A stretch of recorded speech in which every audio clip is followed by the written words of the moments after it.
আজকে আবারও একঘেয়ে দিন। স্কুল, হোমওয়ার্ক আর কিচ্ছু না। হুম, জীবন শুধু হোমওয়ার্ক না রে ভাই, একটু মজা করবি? এই কে? একটা বাঘ কথা বলছে? আমি কি স্বপ্ন দেখছি? না না, একেবারেই না। আমি টিকু, জাদুর বাগ। শুধু ভালো হৃদয়বান ছেলের সাথেই আমি কথা বলি। বাহ! তাহলে তুমি আমার সাথে থাকো। আমরা কি একসাথে কিছু মজার কাজ করতে পারি? পারি তো বটেই। আজ চল, আমি তোকে একটা গোপন জাদুর বন দেখাই। এই বনটা এত রঙিন কেন? গাছগুলো নাচছে? এখানে সব জীবন্ত। এই বন হাসতে, কাঁদতে, গান গাইতেও পারে। ওয়াও! আমি কখনো এমন কিছু দেখিনি। কিন্তু মনে রেখো, এই জাদুর বন ভালো কাজের জন্য ব্যবহার করবি। খারাপ কিছু করলে সব জাদু মুছে যাবে।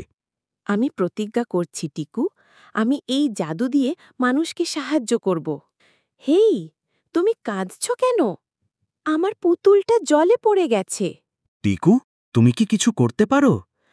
ঝুমঝুম ঝাম, পুতুল ফিরে আসুক তার মায়ের কোল। পুতুল পানির উপর ভেসে উঠে মেয়ের হাতে যায়। ধন্যবাদ, তুমি তো জাদুকর। আমি না, আসল জাদুকর হচ্ছে টিকু। আমরা সবাই একসাথে জাদু করি, ভালোবাসা আর সাহায্য দিয়েই। টিকু, তুমি আমার সবচেয়ে ভালো বন্ধু।